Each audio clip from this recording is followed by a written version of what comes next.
पंढरीश पांडुरंगाच्या असीम कृपेद्वारा कैवल्य ज्ञान चक्रवर्ती विश्व माऊली ज्ञानोबाराय संत हृदय सम्राट जगद्गुरु श्री तुकाराम महाराज आदी करून सकल संतांच्या आशीर्वादाने आपणा सर्वांचे श्रद्धास्थान वैकुंठवासी गुरुवर्य बाबा अर्थात बंशी महाराज तांबे बाबांच्या कृपा आशीर्वादाने, त्याचप्रमाणे वैकुंठवासी हरिभक्तीपरायण आमचे ज्येष्ठ गुरुबंधू देवीदासजी महाराज गुट्टे, त्याचप्रमाणे आपल्या परिसराचं भूषण शांती ब्रह्म गुरुवर्य भास्करगिरीजी महाराज, आदरणीय हरिभक्तीपरायण ज्येष्ठ गुरुबंधू स्वामी प्रकाश आनंदगिरी महाराज यांच्या प्रेरणेने, त्याचप्रमाणे आपल्याच भूमीतील भूमिरत्न आदरणीय हरिभक्तीपरायण दीपकनाथजी महाराज, त्याचप्रमाणे आदरणीय हरिभक्तीपरायण गुरुबंधू श्री हरी महाराज वाकचौरे महाराजांच्या सुयोग्य नेतृत्वाने संपन्न होत असलेला हा भक्ती उत्सव, या भक्ती साधनेचे सर्व संयोजक मंडळी, समस्त ग्रामस्थ, भजनी मंडळी, या कार्यक्रमासाठी उपस्थित असणारी वारकरी संप्रदायातील कालक्रमा करणारी सर्व ज्येष्ठ श्रेष्ठ टाळकरी महाराज मंडळी, प्रामुख्याने गायनाचार्य हरिभक्तीपरायण संत सेना महाराज संस्थांचे अधिपती हरिभक्तीपरायण श्री पवार महाराज या ठिकाणी उपस्थित आहेत, त्यांनाही धन्यवाद. त्यांच्या समवेत आदरणीय गायनाचार्य शिंदे महाराज, जाधव महाराज तेही उपस्थित आहेत. आमच्या समवेत आलेले आदरणीय गायनाचार्य धनाभाऊ महाराज तेही उपस्थित आहेत. आपल्याच परिसराचं भूषण साध्वी पुंजामाईच्या परंपरेत जन्माला आलेले आदरणीय बालू महाराज पंढुरे तेही उपस्थित आहेत. हार्मोनियम वादक नाना महाराज सरोदे, मृदंगाचार्य हरिभक्तीपरायण योगेश महाराज शेजूळ आणि आपण सर्व देवरूप श्रोतृवर्ग, या भक्ती साधनेचे सर्व ज्ञात अज्ञात संयोजक मंडळी, सरपंच, उपसरपंच, ग्रामस्थ, प्रामुख्याने ज्यांच्या प्रेमाद्वारा बडबड करू नका, आता पाऊस गेलेला आहे आणि आता जे जे बडबड करतील मंडपाचं पाणी बरोबर त्याच्या अंगावरच धार लागणार आहे, म्हणून बडबड करायची नाही. आपणा सर्वांच्या दर्शनाचा लाभ ज्यांच्या प्रेमाद्वारा प्राप्त झाला, आदरणीय सूर्यकांत आप्पा वाकचौरे, त्याचप्रमाणे सरपंच सुदर्शन पाटील वाकचौरे, आमच्या समवेत आलेले आपल्या शेजारच्या गावचे आदरणीय शिवाजीराव काळे पाटील, माझा छोटासा बसलेला आवाज ज्यांच्या ध्वनिक्षेपकाच्या द्वारा सुयोग्य रीतीने आपल्यापर्यंत पोचतोय ते आमचे बालमित्र जगदीश भाऊ दळे. जगदीश भाऊ जिथे असेल तिथे कीर्तनकारांना अडचणच येत नाही.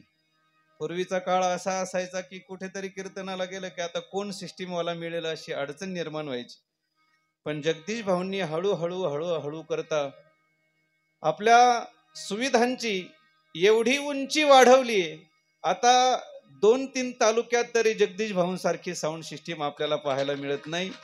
त्यांनाही खूप खूप मनापासून धन्यवाद देतो. आपण सर्व मंडळी, श्रोतृ मंडळी सर्वांच्या श्रीचरणी विनम्र भावाने अभिवादन करतो आणि सेवेकडे वळतो. विठ्ठल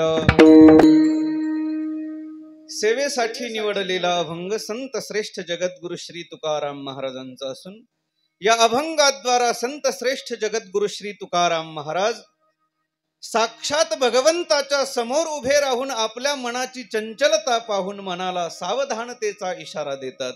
श्रोतृमंडळींना एक पुनश्च प्रार्थना आहे, कृपा करून आपण कुणीही हालचाल बडबड करू नये. या सप्ताहाचं 26वे वर्ष आहे. मला असं वाटतं आम्ही जेव्हा शिक्षण पूर्ण करून आल्यानंतर आदरणीय श्री हरी महाराजही होते, आम्ही सर्व आश्रमावर असायचो, त्यावेळी 1 वर्ष आप्पा मला असं आठवतं की 1 वर्ष या ठिकाणी आम्ही देखील आपल्या सप्ताहासाठी, जसे आदरणीय सचिन महाराज, जाधव महाराज उभे आहेत, या रीतीने आम्ही देखील 1 वर्ष या सप्ताहात टाळ घेऊन उभे होतो. तेव्हा इथे वाळू होती, नव्हतं ब्लॉक वगैरे, आणि त्याच्यानंतर आजच पुण्यात गावात येण्याचा दिव्य योग प्राप्त झालाय. असो, भगवत इच्छेशिवाय आपल्या जीवनात कोणत्याही छोट्या मोठ्या कृती देखील घडत नाही, आणि म्हणून अत्यंत थोड्या काळात आपल्याला भगवत चिंतन सेवा करण्याचा अवसर आहे. आणि आपण सेवाच करण्याचा प्रयत्न करू. विठ्ठल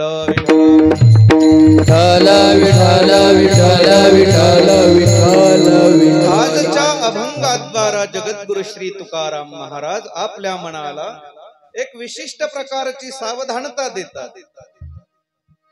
पहा, जीवनात प्रत्येक मनुष्य श्रेष्ठ होण्याकरता कार्यरत असतो. प्रत्येक कृतीमध्ये मनुष्य प्रवृत्त होतो. त्याचं एकमेव कारण आहे, मी जीवनात मोठा झालो पाहिजे, श्रेष्ठ झालो पाहिजे. पण मोठं होणं, श्रेष्ठ होणं हे नेमकं काय आहे? माणसं मरून जातात पण मोठेपणा काय त्यांना प्राप्त होत नाही. ऐका, तोपर्यंत मनुष्य श्रेष्ठत्वाला प्राप्त होऊ शकत नाही जोपर्यंत तो मनाने सावध होत नाही. हा सिद्धांत आहे. विठ्ठल क्षेत्र कोणतंही असो, परिस्थिती कशीही असो, आहे त्या परिस्थितीत जर मनाने आपण सावध असलो तर आहे त्या परिस्थितीत आपल्याला श्रेष्ठत्व अनुभवता येतं. पण आपली अशी गंमत आहे, तुका म्हणे झाली कोंबड्याची परी, पुढेची उकरी, लाभ नेणे किंवा लाभ नाही. हे केल्यावर सुख मिळेल, ते केल्यावर सुख मिळेल, करता करता मृत्यू समोर येऊन ठाकतो. तरी देखील माणसाला सुखाचा पत्ता काही केल्या मिळत नाही. भगवंताने जो मानवी देह आपल्याला दिलेला आहे, या मानवी देहाचं श्रेष्ठत्व एवढं आहे की आपण याच मानवी देहाच्या द्वारा हजारो जन्मांना जन्म देऊ शकतो आणि हजारो जन्मांना बाद आणू शकतो. शांती ब्रह्म माफ करा, विश्व माऊली ज्ञानोबा राय बोलतात, हरी तैसे येणेची शरीरे, शरीरा येणे सरे, किंबहुना झारे, चिरापडे. तैसे येणेची शरीरे, चकार युक्त शब्द वापरलाय बरं. याच शरीराच्या द्वारा येर झारे चिरापडे, हजारो जन्मातील आपली जी या जन्मातून त्या जन्मात, त्या जन्मातून त्या जन्मात ही जी येर झार चालली आहे ना, या येर झारेला चिरा म्हणजे कुंठित करण्याचं काम आपण केवळ आणि केवळ याच मानवी देहात करू शकतो. जगद्गुरु श्री तुकाराम महाराज बोलतात, तुका म्हणे का मरणेची सरे, उत्तमची कीर्ती मागे उत्तमची उरे. मरणेची सरे, उत्तमची उरे, कीर्ती मागे उत्तमची उरे. तुका म्हणे का मरणची सरे, तुका म्हणे का मरणची सरे, तुका म्हणे का मरणची सरे, तुका म्हणे का मरणची सरे, तुका म्हणे का मरणची सरे, उत्तमची उरे, कीर्ती मागे उत्तमची उरे. तुका म्हणे का मरणची सरे, उत्तमची उरे, कीर्ती मागे उत्तमची उरे.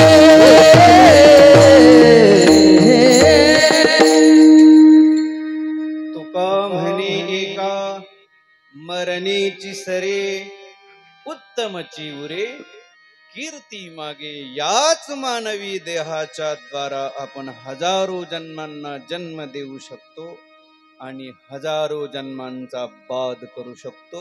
एवढं श्रेष्ठ शरीर आणि सामर्थ्य भगवंताने या मानवी देहाच्या द्वारा आपल्याला प्रदान केलंय. पण तरी देखील या मानवी देहाला आपण भोगाच्या दिशेने नेतो की योगाच्या दिशेने नेतो, हे ज्याच्या त्याच्या कर्तृत्वावर अवलंबून आहे. जाता जाता सांगून जाईल, या मानवी देहाला जर आपण भोगाच्या दिशेने घेऊन जात असलो तर आपण या मानवी जीवनाची हानी करतोय. हानी का हानी करतोय? याचं एकमेव कारण आहे, भगवंताने मानवी देहाची योजना केली ती केवळ आणि केवळ भगवत प्राप्ती करिता. साधने सचितानंद पदवी घेणे, सचितानंद पदवी घेणे, सचितानंद पदवी घेणे. आयुष्याच्या साधने सचिदानंद पदवी घेणे, सचिदानंद पदवी घेणे, सचिदानंद पदवी घेणे. आयुष्याच्या साधने,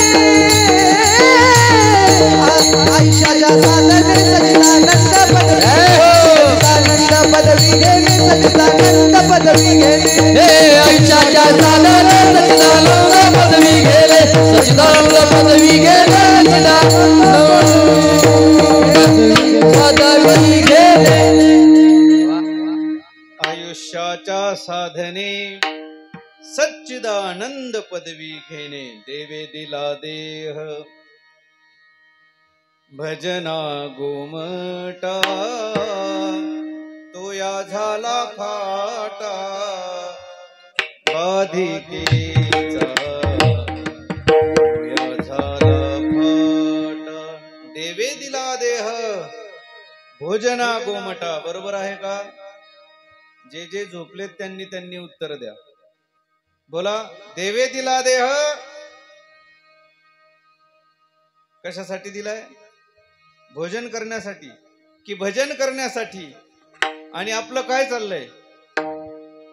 देवाने भजन करण्यासाठी दिलंय आणि आपली सगळी मरमर फक्त इतभर पोटासाठी चालू आहे. मी तुमची नाही म्हणत, आपली म्हणतो, म्हणजे मीही तुमच्यातच आहे. विठ्ठला. भगवत प्राप्ती करता मानवी देहाची निर्मिती योजना भगवंताने केलेली असता नाही, आपण केवळ आणि केवळ या देहाला भोगाच्या दिशेने घेऊन जातो आणि आपणच आपली हानी करून घेतो. जाता जाता सांगेल, हे जीवन भोक्तृत्व संपन्न जीवन नसून कर्तृत्व संपन्न जीवन आहे. या मानवी देहाला आल्यानंतर माणसाने असं काहीतरी कर्तृत्व गाजवलं पाहिजे, असं काहीतरी कर्तृत्व गाजवलं पाहिजे की माणूस गेल्यानंतरही हजारो वर्ष त्याचं नाव तसंच जिवंत राहिलं पाहिजे. याला म्हणतात उत्तमची उरे कीर्ती मागे. पण अशी गंमत आहे महाराज, आपण एवढं स्वार्थाने बरबटलेलो असतो, एवढं स्वार्थाने बरबटलेलो असतो की आपल्या पश्चात दहावा घालायचा की नाही, आणि घातला तरी ब्राह्मणाचे पैसे कुणी द्यायचे, बुंदीचे पैसे कुणी द्यायचे, याच्यावरून मागच्या पिढीची भांडणं होतात. एवढं तर कर्तृत्व संपन्न जीवन आपण जगत असलो तर आपण जन्माला न आलेलं बरं. विठ्ठल. माणूस जीवन ज्या सुखाच्या शोधात खर्ची करतो. मराठीत दोन शब्द नेहमी वापरले जातात श्रीहरी महाराज. सुख शांती, सुख शांती. पण सुख वेगळं आणि शांती वेगळी. ऐका व्याख्या सांगतो. शरीराची अनुकूलता ज्याने होते त्याला सुख म्हणतात. लक्षपूर्वक ऐकाल तर कळेल. शरीराची अनुकूलता ज्याने होते त्याला सुख म्हणतात आणि मनाची अनुकूलता ज्याने होते त्याला शांती म्हणतात. आपण मरून जातो पण मनाची अनुकूलता काही आपल्याला प्राप्त होत नाही. आणि म्हणून सुख शांती जसं आपण जीवनात वापरतो, केवळ या शरीराला सुखाच्या मागे घेऊन जाण्यापेक्षा, याच शरीराला म्हणण्यापेक्षा मनाला शांतीच्या दिशेने घेऊन गेलं पाहिजे. अजूनही पुढे मी सांगेल पहा. माणसाने सावध झालं पाहिजे आणि केवळ भोगाच्या दृष्टीने मार्गक्रमण करण्यापेक्षा कधीतरी शांती अनुभवण्याचा विचार केला पाहिजे. पण तोपर्यंत मनुष्य शांततेला प्राप्त होऊ शकत नाही जोपर्यंत तो मनाने सावध होत नाही, जोपर्यंत मनाची एकाग्रता प्राप्त होत नाही, अनन्यता प्राप्त होत नाही, तद्रूपता प्राप्त होत नाही, तोपर्यंत इच्छित सुखाची प्राप्ती माणसाला स्वप्नातही होणार नाही.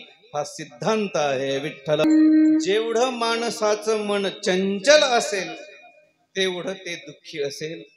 जेवढं मन स्थिर असेल, एकाग्र असेल, तेवढी त्याला शांती अनुभवता येऊ शकते. चंचलता आणि निश्चलता याचा विचार करत असताना शास्त्रात 4 पद्धतीने आपल्याला विचार करता येईल. प्रथम असते कर्मातील चंचलता आणि कर्मातील निश्चलता. अवघड होतंय का तुम्हाला? अवघड वाटत नाही ना? थोडं लक्षपूर्वक ऐका. पहिली आहे कर्मातील चंचलता आणि कर्मातील निश्चलता.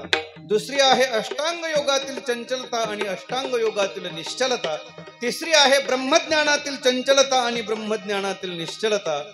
आणि चौथी आहे भगवत भक्तीतील चंचलता आणि भगवत भक्तीतील निश्चलता. या 4ही प्रकाराचा विचार आपण करू गेलो तर आपल्या लक्षात येईल आपण चंचलतेचा विचार करणार नाही, कारण प्रतिक्षणाला आपण चंचलताच अनुभवत आहोत. म्हणून आपण निश्चलतेचा विचार कसा करता येईल याचा विचार करू.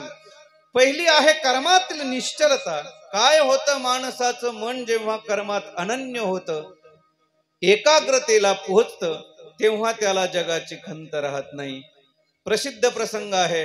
प्रत्यक्षात युद्ध करत असताना अर्जुनाला भगवंताने अर्जुना देऊनी समाधी सवेची घातला महायुधी. प्रत्यक्षात युद्ध करत असताना कोणत्याही प्रकारच्या सुखदुःखाच्या घाताघाताला अर्जुनाचं मन शिवत नाही. याचं एकमेव कारण आहे ती कर्मातील निश्चलता आहे. माणूस कर्म करत असताना अशी एकाग्रता साधू शकतो की ज्या एकाग्रतेच्या जोरावर त्याला शांती अनुभवायला मिळते. तुम्ही म्हणाला असं कसं? सकल संतांची ते अनुभव आहेत. कामामध्ये काम काही म्हणा राम राम. जाईल भवश्रम सुख होईल दुःखाचे. जाईल भवश्रम सुख होईल दुःखाचे. जाईल भवश्रम सुख होईल दुःखाचे. कामामध्ये काम काही म्हणा राम राम. जाईल भवश्रम सुख होईल दुःखाचे. राम सुख होईल दुःखाचे. कामामध्ये काम काही म्हणा राम. जाईल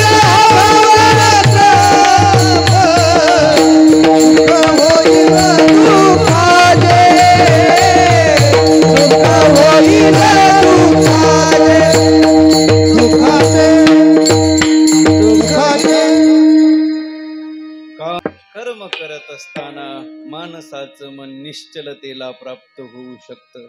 उदाहरणार्थ सावता महाराज आपणा सर्वांना ज्ञात आहे. प्रेममूर्ती सावता महाराज प्रत्यक्षात शेतीत कामधंदा करत असताना मनाची एकाग्रता प्राप्त झाली आणि परिणाम काय झाला? कांदा मुळा भाजी, कांदा मुळा भाजी, अवघी विठाई माझी, अवघी विठाई माझी. मला सांगा, लसूण कुठे देव असतो का? मिरची कुठे देव असतं का? कोथंबीर कुठे देव असते का? ऊस गाजर रताळू हे कुठे देव आहे का? तरी देखील कर्मातील निश्चलता प्राप्त झाली असल्या कारणाने लसूण मिरची कोथंबीर अवघा झाला माझा हरी. कांदा मुळा भाजी, कांदा मुळा भाजी.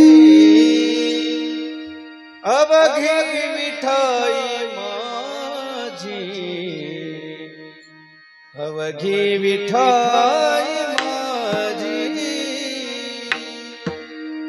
ही आहे कर्मातील निश्चलता. अशी एक कला शिकून मनुष्य निश्चलतेला प्राप्त होऊ शकतो. आणि जेव्हा मनुष्य निश्चलतेला प्राप्त होतो त्याला जगाची खंत राहत नाही. विठ्ठल ही आहे अष्टांग योगातील निश्चलता. मानसाचं मन जेव्हा अष्टांग योगामध्ये एकाग्रतेला प्राप्त होत त्याला समाधी म्हणतात. एकदा की समाधी अवस्था प्राप्त झाली रे झाली की त्याला जगाची खंत राहत नाही. प्रसिद्ध प्रसंग आहे. पांडवाच्या वंशातील राजा परीक्षिती शिकार करण्याच्या हेतूने अरण्यात गेला. थकला भागला शिनला. समोर आश्रम दिसला. आश्रमात गेला. आश्रमाचे मालक समाधी अवस्थेत होते. थकलेला राजा बराच वेळ पाणी मागतोय, पण ज्यांच्याकडे पाण्याची अपेक्षा करत होता ते समाधी अवस्थेत असल्या कारणाने कोणताही प्रतिसाद मिळाला नाही. चिडलेल्या राजाला वाटलं मला पाहून हा साधू सोंग करतोय, ढोंग करतोय. ही अडचण पूर्वीपासूनच आहे बरं. बऱ्याचदा जिथे खरे साधू असतात तिथे लोकांना असं वाटतं की हे ढोंगी आहेत, आणि खरोखर जिथे ढोंगी असतात तिथे लोकांना वाटतं हे खरे साधू आहेत. ही आत्ताची अडचण नाही, पूर्वीपासूनची आहे. विठ्ठल विठ्ठल विठ्ठल विठ्ठल विठ्ठल विठ्ठल विठ्ठल. राजाला वाटलं मला पाहून हा साधू काहीतरी सोंग करतोय, ढोंग करतोय. अशा काळात चिडलेला राजा जवळच मरून पडलेला साप साधूच्या गळ्यात घातला. साधूची विटंबना केली आणि तिथून निघून गेला. थोड्याच काळात साधूचे चिरंजीव येऊन पाहतात कुणीतरी आपल्या बापाची विटंबना केली. राग येणं हे स्वाभाविक आहे. विश्वमाऊली ज्ञानोबाराय बोलतात, का वैरा बापाची या पुत्र जचे. या न्यायाने राग आला आणि क्रोधायमान अवस्थेत येऊन कमंडलूतील पाणी हातात घेतलं आणि शाप देऊन टाकला. कोण असा उन्मत्त आहे की ज्याने माझ्या बापाची विटंबना केलीये तो 7 दिवसाच्या आत सर्पदंशाने मरेल, असा शापच देऊन टाकला. थोड्याच काळात साधू समाधीतून उत्थान होतात. चिरंजीवही घडलेला प्रसंग सांगतात. साधूने निश्चलपणाने पाहिलं असता साधू सांगतात, अरे हे एका पवित्र वंशातील राजाचं काम आहे. याने माझं फार नुकसान झालेलं नाही, पण त्याचं मोठं नुकसान झालंय. कमीत कमी सावधानतेचा इशारा म्हणून सांगून ये. आणि पुढे मृत्यू भय टाळण्याकरता परीक्षितीने काय केलं हे मला सांगायचं नाही. माझ्याकडे लक्ष द्या. जेव्हा माणसाचं मन अष्टांग योगामध्ये एकाग्र होतं, निश्चलतेला प्राप्त होतं, तद्रूपतेला प्राप्त होतं, तेव्हा गळ्यात मेलेला साप जरी गुंडाळला तरी त्याची चाहूल लागत नाही. ही आहे अष्टांग योगातील निश्चलता. दुसरी असते ब्रह्मज्ञानातील निश्चलता. महाराज बोलतात, बुद्धिनिश्चयी आत्मज्ञान ब्रह्मरूप भावी अपना आपण ब्रह्मनिष्ठा राखे पूर्ण तत्परायण अहर्निशी. जेव्हा माणसाचं मन ब्रह्मज्ञानामध्ये एकाग्रतेला प्राप्त होतं त्याला या विश्वाची चाहूल लागत नाही. आपल्या हिंदू धर्माचा अंतरंग गाभा म्हणजे वेदांत आहे. आणि आज ज्यांना वेदांत समजला त्याला संपूर्ण विश्वातील तत्व समजलं. पण ते समजणं एवढं सोपं नाही. समाजाला समजून देण्याकरता अनेक मोठमोठ्या मंडळींनी प्रयत्न केले. त्यात सर्वात श्रेष्ठ व्यासांनी ब्रह्मसूत्राची निर्मिती केली. अथातो ब्रह्म जिज्ञासा जन्माद्यस्य यतः शास्त्र योनित्वात तत्व समन्वयात. 4च वाक्य आहे पण संपूर्ण वेदांत आहे. कळालं का आपल्याला? मी जे बोललो ते कळालं का? अथातो ब्रह्म जिज्ञासा जन्माद्यस्य यतः तत्व समन्वयात शास्त्र योनित्वात. कळालं का आपल्याला? नाही कळालं. महाराज समाजाला व्यासांनी लिहिलेले सूत्र समजेना. अशा काळात भगवत पूज्यपाद शंकराचार्यांनी ब्रह्मसूत्रावर भाष्य लिहिण्याचा प्रयत्न केला. सोप्या भाषेतून भाष्य लिहिण्याचा प्रयत्न केला. ऐका बरं, जाता जाता एक वाक्य सांगून जाईल. जगातील, लक्षपूर्वक ऐका, कृपया हसू नका, बडबड करू नका. लहान मुलं करतात त्यात नवल वाटत नाही, पण चांगली जर मंडळी एकमेकांकडे पाहून हसू लागली, बडबड करू लागली की मग बोलणाऱ्या माणसाला विक्षेप होतो आणि मग बोलता बोलता आमच्यासारखा काहीही बोलून जातो आणि मग समोर कॅमेरा असतोच. मग कॅमेरावाला बरोबर जेवढं चुकीचं बोललंय तेवढंच कट करतो आणि जगाच्या समोर प्रदर्शित करतो. म्हणून सर्व श्रोतृ मंडळींना प्रार्थना आहे, फक्त अजून अर्धा तास माझी शुद्ध मराठी ऐकून घ्या, म्हणजे तुम्ही मोकळे आणि मीही मोकळा. विठ्ठला, जगातील सर्व श्रेष्ठ माणसं, ऐका, लक्षपूर्वक ऐका, जगातील सर्व श्रेष्ठ माणसं सर्वसामान्यांकरता कितीही जरी खाली आली तरी ती सर्वसामान्यांपेक्षा कितीतरी उंचीवर असतात. विठ्ठल, समाजाला ब्रह्मज्ञान समजून देण्याकरता भगवत पूज्यपाद शंकराचार्यांनी ब्रह्मसूत्रावर भाष्य लिहिण्याचा प्रयत्न केला, सोप्या भाषेतून लिहिण्याचा प्रयत्न केला, तरी देखील संसाराने जडमूड झालेली बुद्धी लोकांना समजेना. आणि मग शंकराचार्यांच्या टीकेवरही अनेकांनी वेगवेगळी भाष्य केली. त्यात वाचस्पती मिश्रा नावाचे एक महान ब्रह्मज्ञानी पुरुष होऊन गेले.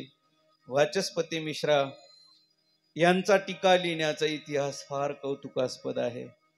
पूर्वीचे दिवस होते, विजेचे दिवे नाही, तेलाचे दिवे नव्हते. अशा काळात अरण्यातील झाडांची पानं एकत्रित करायची, ती पेटवायची आणि त्याच्या प्रकाशात लिहित बसायचं. दिवसभर चिंतन करायचं आणि रात्रभर लिहित बसायचं. सुज्ञांना जाण आहे, बोलणं सोपं असतं, लिहिणं मात्र कठीण असतं, अवघड असतं.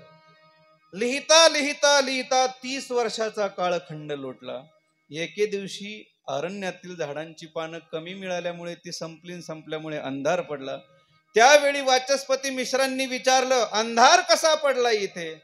समोरच त्यांच्या धर्मपत्नी होत्या. त्यांनी हात जोडून सांगितलं, महाराज, आज अरण्यातील झाडांची पानं कमी मिळाली, त्यामुळे ती लवकर संपली आणि संपल्यामुळे अंधार पडलाय.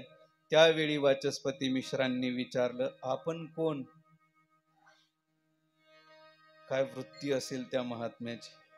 हे सांगणंही सोपं आहे आणि ऐकणंही सोपं आहे. आपण कोण? समोर असलेल्या धर्मपत्नीने हात जोडून सांगितलं, महाराज, मी आपली धर्मपत्नी आहे. धर्मपत्नी? हो महाराज, माझं लग्न झालंय. हो, कधी झालं? 1-2 वर्ष नाही महाराज, 30 वर्ष झालीत आपलं लग्न होऊन. अशा काळात देहावर आलेले वाचस्पती मिश्रा पश्चाताप पाहू लागले.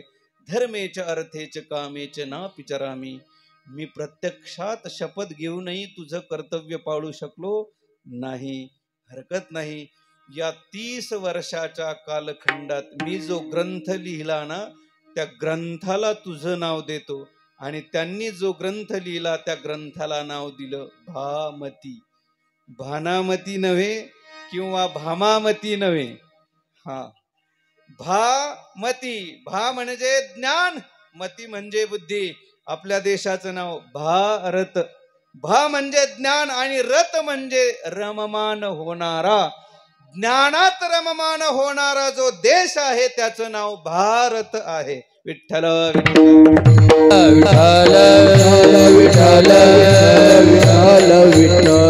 आणि त्या 30 वर्षाच्या कालखंडात वाचस्पती मिश्रांनी जो ग्रंथ लिहिला त्या ग्रंथाला नाव दिलं भामती. आणि ज्याला आज भामती ग्रंथ कळला त्याला संपूर्ण विश्वातील तत्व समजलं. पण ते समजणं एवढं सोपं नाही, त्यासाठी जीवन खर्ची करावं लागतं. माझं तात्पर्य एवढंच आहे, वेदांतामध्ये माणसाचं मन एकाग्रतेला प्राप्त झालं रे झालं की 30 वर्षाचा काळखंड लोटला तरी चाहूल लागत नाही. ही आहे ब्रह्मज्ञानातील निश्चलता. विठ्ठला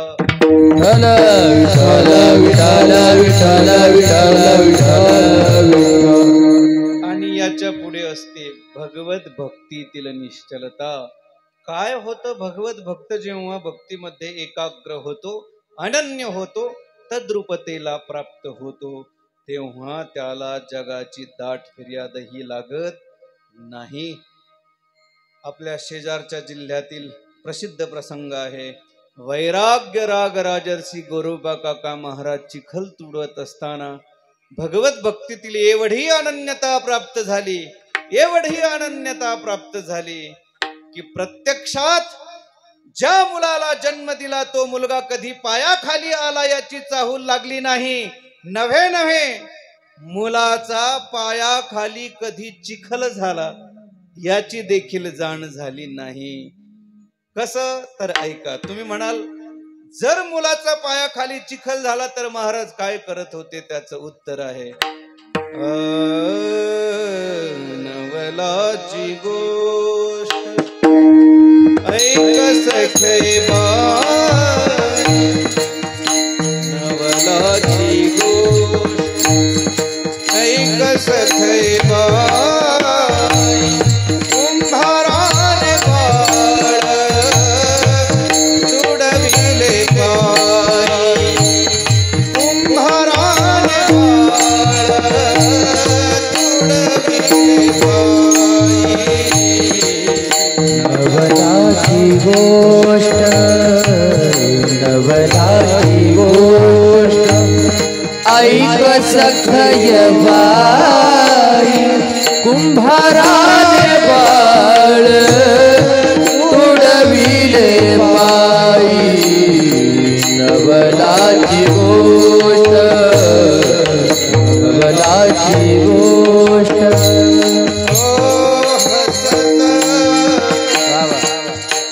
खेळत कोवळे तुडविले बाळ त्यासी नाही.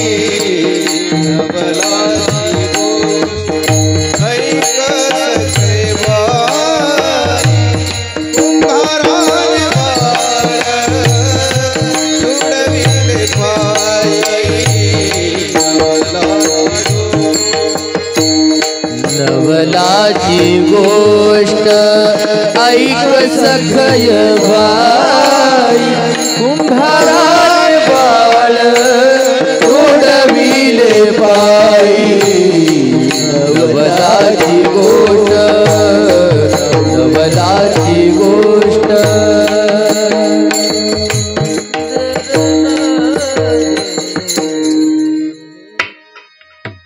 संत श्रेष्ठ गोरोबा काका महाराज चिखल तुडवत असताना भक्तीतील अनन्यता प्राप्त झाली. मूल रांगत रांगत आपल्या बापाच्या दिशेने आलं, हसत खेळत बोबडे बोलत. पण ज्यांच्या दिशेने लेकरू येत होत ते मात्र भगवत भक्तीत एकाग्र झाले होते. विठ्ठल विठ्ठल विठ्ठला, माझा विठ्ठल पांडुरंगा. सर्वांनी भजन करा. विठ्ठल विठ्ठल विठ्ठला, माझा विठ्ठल पांडुरंगा. विठ्ठल विठ्ठला, विठ्ठल पांडुरंगा, माझा विठ्ठल विठ्ठल विठ्ठला, माझा विठ्ठल पांडुरंगा. विठ्ठल विठ्ठला, माझा विठ्ठल पांडुरंगा. श्री विठ्ठल विठ्ठल विठ्ठला, माझा विठ्ठल पांडुरंगा. जय जय राम कृष्ण हरी, जय जय राम कृष्ण हरी, जय जय राम कृष्ण हरी, जय जय राम कृष्ण हरी, जय जय राम कृष्ण हरी, जय जय राम कृष्ण हरी. बोला जय जय राम कृष्ण हरी, जय जय राम कृष्ण हरी, जय जय राम कृष्ण हरी, जय जय राम कृष्ण हरी. जय जय राम कृष्ण हरी, जय जय राम कृष्ण हरी, जय जय राम कृष्ण हरी, जय जय राम कृष्ण हरी. जय जय राम कृष्ण हरी, जय जय राम कृष्ण हरी, जय जय राम कृष्ण हरी, जय जय राम कृष्ण हरी. जय जय राम कृष्ण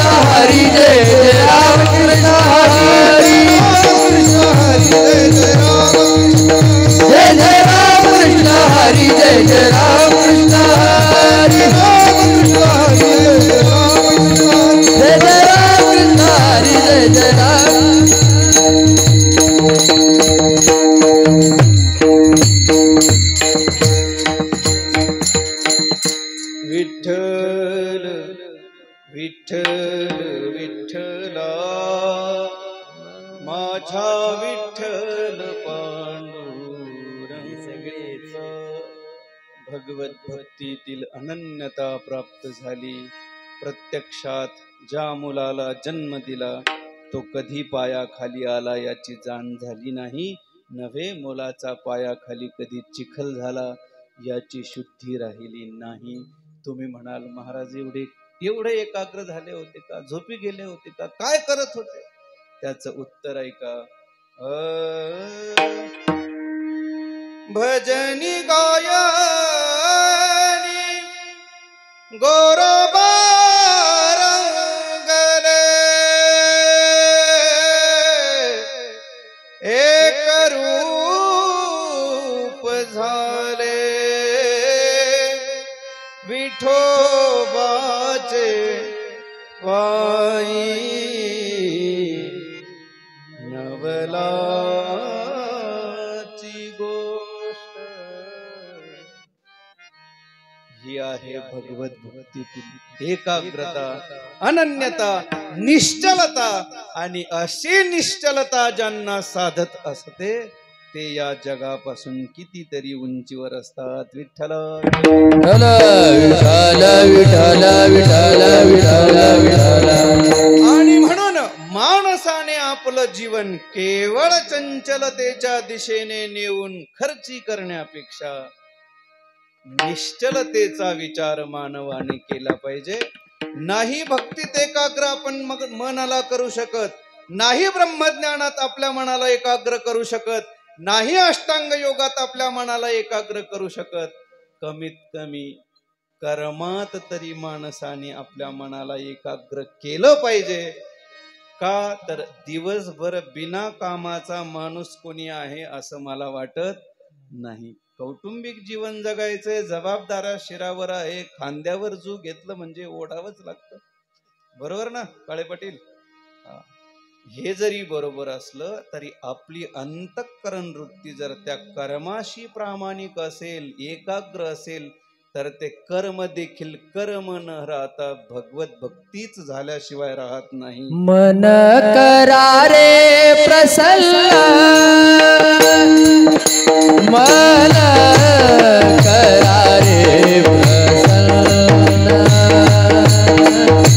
मन करारे प्रसन्न, मन करारे प्रसन्न. सर्व सिद्धीचे कारण, सर्व सिद्धीचे कारण, सर्व सिद्धीचे साधन,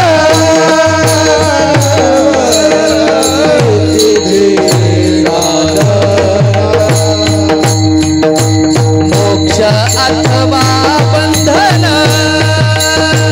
मोक्ष अथवा बंधन, मोक्ष अथवा बंधन, मोक्ष अथवा बंधन. सुख समाधान इच्छाचे, सुख समाधी इच्छाचे, मने स्थापिली प्रतिमा, मने स्थापिली प्रतिमा. सुख समाधी इच्छाचे, सुख समाधी इच्छाचे, मने स्थापिली प्रतिमा, मने स्थापिली प्रतिमा.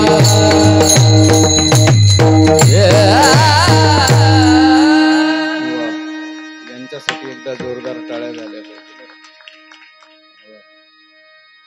मन करारे प्रसन्न, दोन चाली अशा म्हटले की मन आपोआप प्रसन्न झालं. मन करारे प्रसन्न, सकल सिद्धीचे कारण. पण आपण फक्त सिद्धी प्राप्त करण्यासाठी मरमर करतो, पण मनाच्या प्रसन्नतेसाठी मरमर करत नाही. कुठेतरी वाचण्यात आलं की कितीही काम केलं तर सुख मिळेल याची शाश्वती देता येत नाही, पण आनंदी राहून सुखाने जर आपण काम केलं तर आनंद प्राप्त झाल्याशिवाय राहत नाही. पण आपली अडचण ती आहे की आपण कामात प्रवृत्त झालो रे झालो की आपली अस्थिरता वाढते, चंचलता वाढते आणि त्याचा दुष्परिणाम अखंड दुःखाला सामोरं आपल्याला जावं लागतं. आणि म्हणून जाणीवपूर्वक आपल्याला आपल्या मनाला सावध करावं लागेल, जसं सकल संतांनी सावध केलंय. आपल्याला सावध करावं लागेल. तुम्ही म्हणाल आपलंच मन कुठे आपल्याला सावध करत असतं का? ऐका, आपलंच मन आपल्याला, अर्थात आपल्याच मनाला आपलंच मन सावध करू शकतं.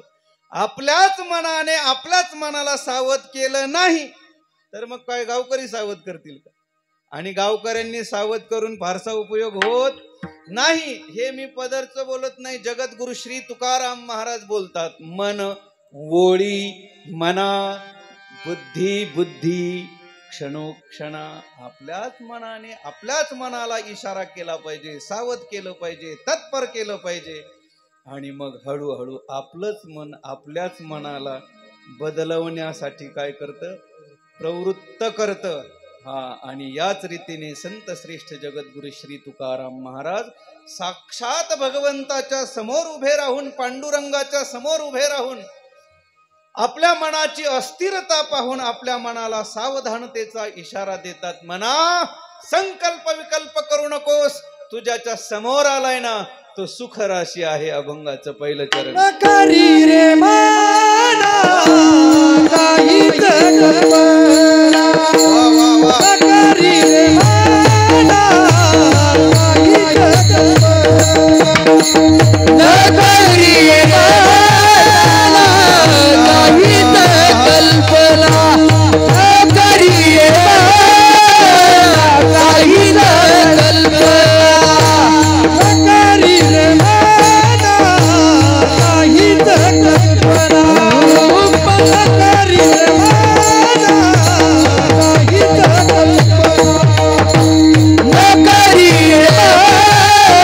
काहीच कल्पना, करी रे मना काहीच कल्पना, चिंतिया चरणा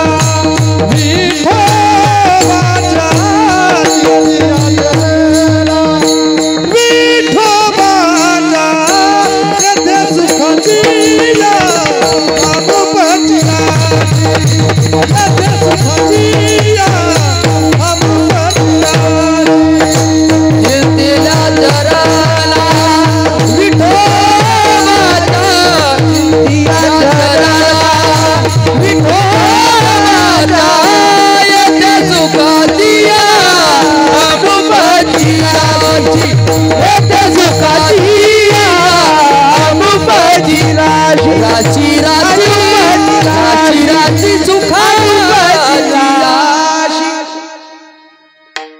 न करी रे मना काहीच कल्पना, चिंतिया चरणा विठोबाच्या. आपल्या मनाला सावधानतेचा इशारा देतात. म्हणा, तुझ्याच्या समोर आलाय ना तो सुख राशी परमात्मा आहे, तू कोणत्याही प्रकारच्या कल्पना करू नकोस. पहा बरं, मनाची व्याख्या करत असताना वेदांतातील सर्वश्रेष्ठ नाव धर्मराज धुरेंद्र. धर्मराज धुरेंद्रांनी मनाची व्याख्या करत असताना ते बोलतात, मन संकल्पो विचिकित्सा, श्रद्धा अश्रद्धा, धृती अधृती, री धीर धीर रित्ते तत्सर्व मनये. संकल्प करणं, विकल्प करणं, लज्जा, भीती, धैर्य, हे सर्व मिळून अंतःकरणातील विचार आहेत. आणि या सर्वांना मिळून काय म्हणतात? मन म्हणतात. मन. पण या मनाची गंमत अशी आहे, संकल्प करण्यापेक्षा विकल्प जास्त करतं आणि चांगलं डोळ्यापुढे आणण्यापेक्षा वाईट जास्त चिंतन करतं. मराठीमध्ये म्हण आहे ना, आपलंच मन आपल्यासाठी जेवढं वाईट चिंतन करू शकतं तेवढा एखादा वैरी देखील करू शकत नाही. मन चिंती ते वैरी न चिंती, अशी काय आहे म्हण आहे. एकदा काय झालं, गंमत सांगतो, माझ्याकडे लक्ष द्या. 4-5 तरुण मित्र बैठकीत बसत असताना चर्चा सुरू झाली, आपल्या सर्वात धीट कोण? एकाने लगेच छातीला हात लावून सांगितलं, पठ्ठ्या धीट आहे सर्वात, कधीच घाबरत नाही आणि कोणालाच घाबरत नाही. बाकीच्यांनी ही परीक्षा घ्यायची ठरवली. अमावस्या येऊ दिली, रात्रीचे 12 वाजू दिले, त्याला पोटभर दही भात खाऊ घातला आणि त्याला सांगितलं, जा आता स्मशानात जाऊन ये. जातो म्हणाला, पण हुशार होता. जातो म्हणाला, पण मी स्मशानात जातो की नाही यावर तुमचा विश्वास काय? आणि मी जातो की नाही हे पाहण्याकरता जर कोणी येत असेल, जोडीदार असल्यावर कोणी जाईल, त्यात काय नवल आहे. मग एक हुशार तरुण समोर आला. त्याने एक हातात खुंटी घेतली आणि याच्या हातात दिली, ही घे खुंटी आणि स्मशानात जाऊन ठोक आणि परत ये, आम्ही नंतर जाऊन पाहू तू स्मशानात गेलाय की नाही. हातात खुंटी घेतली आणि निघाला. पण जात असताना तो भारतीय वेशात होता. भारतीय वेश माहितीये का? भारतीय वेशात सचिन महाराज धोतर फार महत्वाचं आहे. आता कीर्तनकारच घालत नाही तर बाकीच्यांचं काय घेऊन बसायचं. असो, जात असताना तो भारतीय वेशात होता, म्हणजे धोतर परिधान केलेलं होतं. मजल दर मजल करत करत स्मशानात गेला. राम राम राम राम मुखाने नामस्मरण केल्यावर भूत काय करताय म्हटलं, चांगलं काम करतायत सरपंच, आनंद आहे. आम्ही जरी गावात येत नसलो तरी लोक आम्हाला सांगतात ना, कोणत्या गावातले टाळकरी काय काय करतात, कोणत्या गावातले सरपंच काय काय करतात, म्हणजे टाळकऱ्यांचं पण सांगतात बरं का लोक. हा चला, हा खुंटी घेऊन स्मशानात गेला. खुंटी ठोकण्यासाठी एक दगड घेतला, खाली बसला, खुंटी ठोकली आणि परत येण्यासाठी उठत असताना धोत्राला झटका बसला. लगेच मनात विकल्प आला, अरे मित्र म्हणत होते स्मशानात भूत असतंय, पकडलं म्हणे आपल्याला भूताने. ओरडायला लागला, धावा, वाचवा, पळा, सोडवा. ओरडून ओरडून तोंडाला फेस आला, चक्कर आली, खाली पडला. 5-10 मिनिटात येणारा मित्र अजूनही येत नाही. निश्चित काहीतरी गडबड झालेली दिसते. म्हणून बाकीचे सर्वजण जाऊन पाहतात तर हा लांबूनच म्हणतो, अरे पकडलंय ना मला भूताने, वाचवा लवकर. जवळ येऊन बॅटरीच्या सहाय्याने पाहिलं तर भूताने वगैरे काही पकडलेलं नव्हतं. खाली बसून खुंटी ठोकत असताना पसरलेल्या धोत्रातच खुंटी ठोकली होती. झटका बसेल नाही तर काय होईल. पण माणसाचं मन संकल्प करण्यापेक्षा विकल्प जास्त करतं आणि चांगलं डोळ्यापुढे आणण्यापेक्षा वाईट जास्त चिंतन करतं. ऐका सज्जनांनो, या मनाला स्थिरतेकडे नेत असताना कोणतं ना कोणतं आलंबन या मनाला लागतं. आलंबन म्हणजे आश्रय. कोणता ना कोणता तरी काय लागतो, आश्रय लागतो. आश्रया वाचून हे मन स्थिर राहू शकत नाही. एकतर प्रपंचाचा आश्रय अथवा परमार्थाचा आश्रय. पण सांगेल, प्रपंचाचा आश्रय आपण जन्मच्या जन्म देतोय, पण परिपाक दुःखच आहे, त्याचं रूपांतर दुःखातच आहे. आणि म्हणून माणसाने आश्रय जर मनाला द्यायचा असेल तर परमात्म्याच्या चरणाचा दिला पाहिजे. कारण आश्रया वाचून मन हे राहू शकत नाही. स्वामी विवेकानंद, शेवटचा दृष्टांत सांगतो, संपवतो, त्याची चूक नाही, त्याला भूक लागली आप्पा, काय नका म्हणून त्याला. हा 5 मिनिटं इकडे बघ, तुला गोष्ट सांगतो बरं का. हे चिल्लर पार्टी, तुम्ही लक्ष द्या रे जरा, तुमच्यासाठी सांगतो. स्वामी विवेकानंदांच्या ग्रंथात वाचलेला उतारा. पूर्वीचा काळ होता, त्यांनी लिहिलं, एक सद्गृहस्थ म्हणे शौच विधीला गेल्यानंतर, पूर्वीचा काळ होता, हागणदारी मुक्त गाव नव्हतं. शौच विधीला गेल्यानंतर उरलेलं पाणी एका झाडाच्या बुंथ्याला टाकायचा, म्हणजे बुडाला टाकायचा. दैव योगाने त्या झाडावर भूत राहत होत. 1 दिवस, 2 महिने, वर्ष, 4 वर्ष, 6 वर्ष, 12 वर्ष पाणी टाकल्याचा परिणाम ते भूत प्रसन्न झालं आणि दत्त म्हणून याच्या समोर उभं राहिलं. ए कोण तू? म्हणे मी भूत आहे. भूत म्हटल्यावर हा पळायला लागला, डबा ठेवूनच बरं, कारण भूत म्हटल्यावर काय शाश्वती राहते का. पळायला लागला. भूताने त्याला पकडलं, थांब थांब, घाबरू नकोस. काय, तू 12 वर्ष माझी निश्चलपणाने सेवा केली आहे ना, एवढ्या दिवस तू माझी सेवा केली, आता मी तुझी सेवा करण्यासाठी येतो. मी तुझ्यावर प्रसन्न आहे, तू पाहिजे ते काम माझ्याकडून करून घेऊ शकतो, मी कामाला यायला तयार आहे. याने मनोमन विचार केला, 15 सोडून 20 रुपये किलोनी पैसे देऊनही कापूस याचायला कोणी यायला तयार नाही. फुकट काम करणारा मिळतोय, चल म्हणे. एक तर सगळं पावसाने भिजलंय, त्याच्यात एक गोष्ट जमेची आहे. 10-20% लोकांना काय आलाय, निधी जमा झालाय, सगळ्यांना येईल अशी शाश्वती आहे. भूताने सांगितलं, मी तुझ्या सोबत यायला तयार आहे, पण माझी एक अट आहे. काय अट आहे? कामा वाचून जर तू मला ठेवलंस तर मी तुला गिळल्याशिवाय सोडणार नाही. याने विचार केला, आपल्याकडे काही एक काम आहे का? आपली संपली तर शेजाऱ्याचे सांगू. शेजाऱ्याचे संपली तर साऱ्या गावाची कामं पडलीत म्हणे. चल म्हणे, काय हरकत नाही. मजल दर मजल करत करत घरी येऊन पोचत नाही, हातपाय धुत नाही, तोपर्यंत भूताने सांगितलं, सांग काम की खाऊ तुला. याने टपकन काहीतरी काम सांगितलं. आता याला हातपाय धुवून घरात प्रवेश करूस तर भूत काम करून हजर, सांग काम की खाऊ तुला. याने परत काहीतरी काम सांगितलं. भूत जायचं आणि काम करून यायचं, भूत जायचं काम करून यायचं. याने काम सांगायचं आणि भूताने जाऊन करून यायचं. याने काम सांगायचं आणि भूताने जाऊन करून यायचं. भूताला कामाला पाठवल्यानंतर याला एकच काम सुरू झालं. काय काम सुरू झालं? आता काय काम सांगायचं? भूताला कामाला पाठवल्यानंतर एकच काम, आता काय काम सांगायचं? फार कृश होऊन गेला, व्याकुळ झाला. त्याचं उत्तर कबीरदासजी देतात, ऐका. चिंता से घटे चतुराई, दुख से घटे शरीर, पाप से घटे लक्ष्मी, कह गए दास कबीर.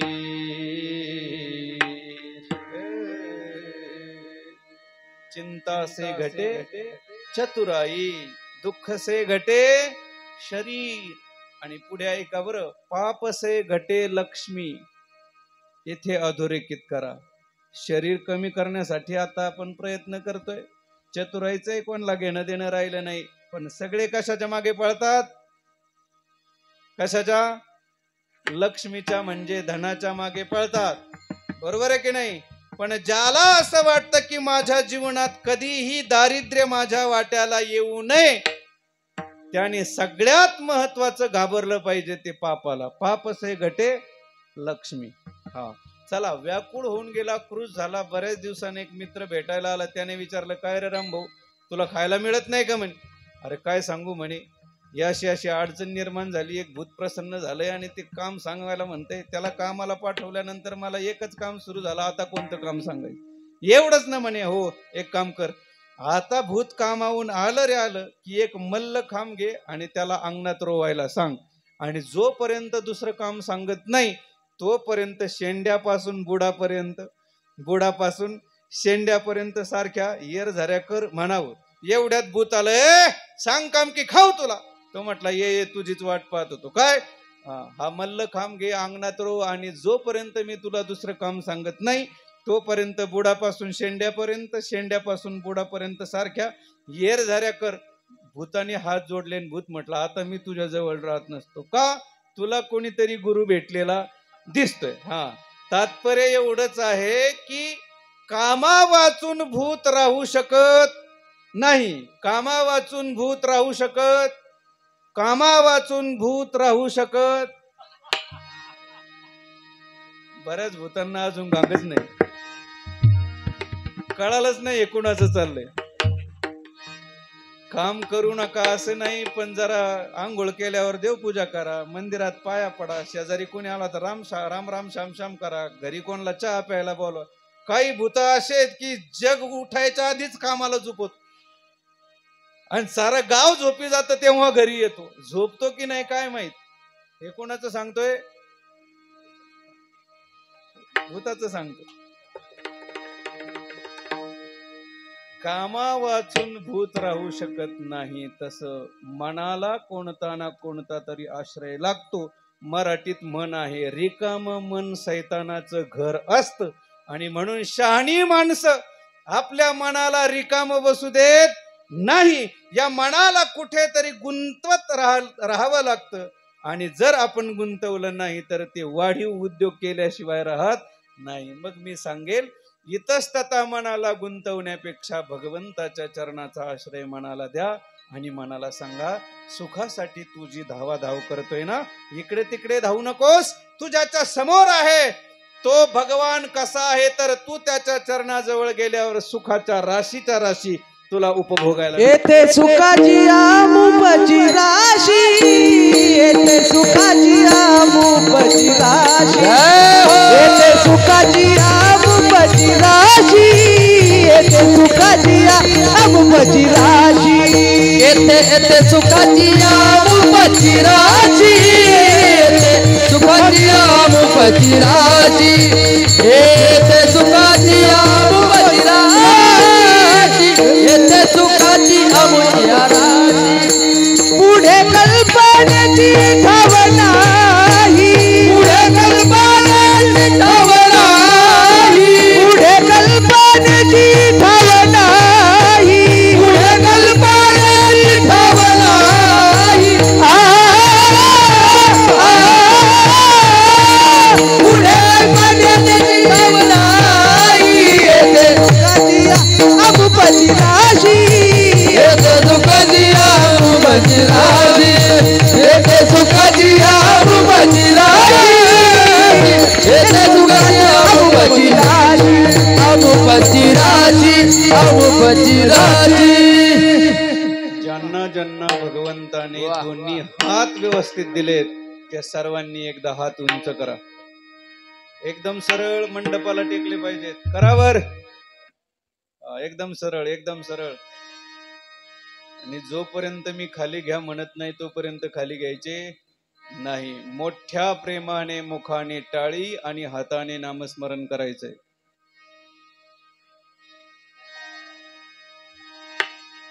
कळालं का? मुखाने टाळी. नाही कळालं? जाऊ द्या, बाजरीच्या भाकरीन पिठलं खांजा घरी.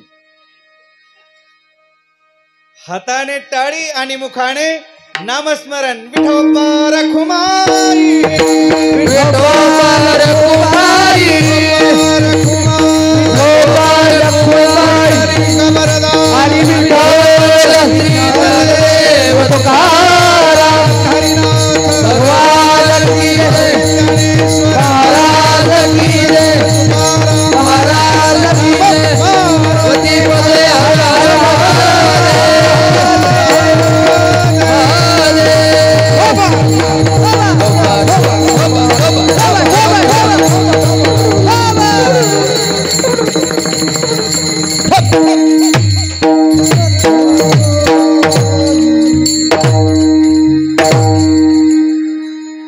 येथे सुखाची अमुपची राशी, पुढे कल्पनेसी ठाव नाही. म्हणा, साक्षात भगवंताच्या समोर तू आला. इथे सुखाच्या राशीच्या राशी आहे. त्या सुख राशी उपभोगण्यात तू जर व्यस्त झाला तर तुला कल्पना करण्यास वेळ मिळणार नाही. मन काय कमी प्रश्न घेतय का? सारखं चंचल असतंय मन. आणि म्हणून मन संकल्प विकल्प करायचं थांबत नाही. तेव्हा तुकोबाराय बोलतात, अरे मना, तू ज्याच्या समोर आहे ना त्या पांडुरंगाचं स्वरूप कसं आहे, तर सुखाचे ओतिले साजिरे श्रीमुख. या भगवंताचं स्वरूप कसं आहे, तर ओतीव सुखाचं आहे. काही मूर्ती काष्टाच्या असतात, म्हणजे लाकडाच्या असतात, काही पाषाणाच्या असतात, काही धातूंच्या असतात. ज्या धातूंच्या असतात काही ओतीव मूर्ती असतात. ओतीव मूर्ती म्हणजे काय? त्याची मूस असते, एक साचा तयार केलेला असतो आणि त्याच्यात धातू ओतल्या जातो आणि पूर्णतः ते पूर्ण भरल्या जातं. त्याला ओतीव म्हणतात, ओतीव मूर्ती. तसं ही जी पांडुरंगाची मूर्ती आहे ती ओतीव सुखाची आहे. याच्यापेक्षा जगात कुठेही सुख अनुभवायला मिळणार नाही. आणि म्हणून या सुख राशी असणाऱ्या भगवंताच्या राशीचा तू जर उपभोग घेण्याचा प्रयत्न केला, तुझ्या हजारो जन्मातील ज्या शोक मोह दुःख या भावना आहेत त्या नष्ट झाल्याशिवाय राहणार नाही. मन विचारतं, महाराज अजून काय होईल? महाराज बोलतात, हजारो जन्म तू सुखाच्या शोधासाठी जी धावाधाव करतो ती धावाधाव कुंठित होऊन अखंड सुखाला तू प्राप्त होऊन तुला विसावा प्राप्त होईल. अभंगाचं शेवटचं तुका म्हणे होईल विसावा, तुका म्हणे होईल विसावा, तुका म्हणे होईल विसावा, तुका म्हणे होईल विसावा. तुटतील धावा पुढिलिया, तुटतील धावा पुढिलिया, इथे सुखाची आमुबशिराची, इथे सुखाची आमुबशिराची. तुटतील धावा पुढिलिया, तुटतील धावा पुढिलिया, इथे सुखाची इथे सुखाची पुढे कल्पनेशी ठाव नाही, नाही, नाही. पुढे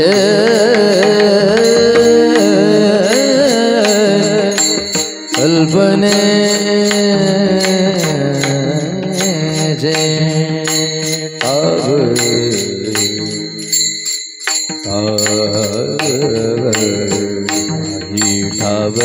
नाही, ठाव ठाव नाही, ठाव नाही, ठाव ठाव नाही.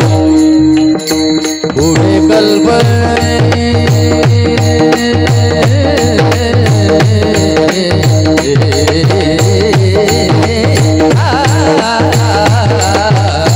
पुढे कल्पनेचे, कल्पनेचे ठाव नाही, ठाव नाही, नाही. पुढे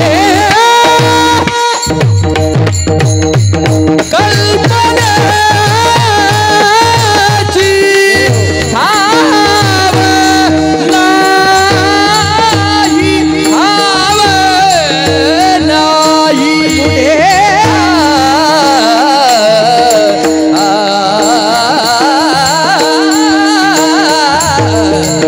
ठाव नाही. पुढे कल्पने, पुढे कल्पनेची,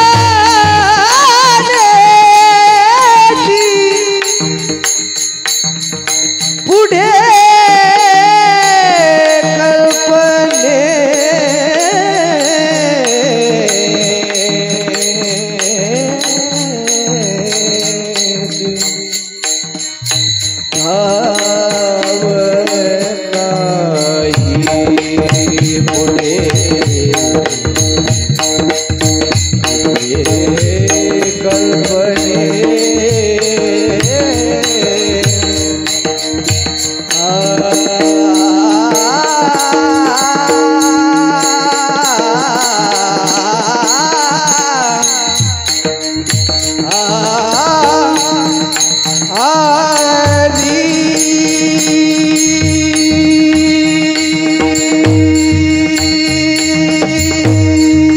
पुढे कल्पने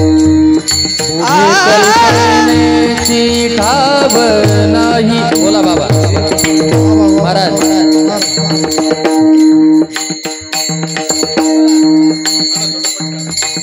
पुढे कल्पनेची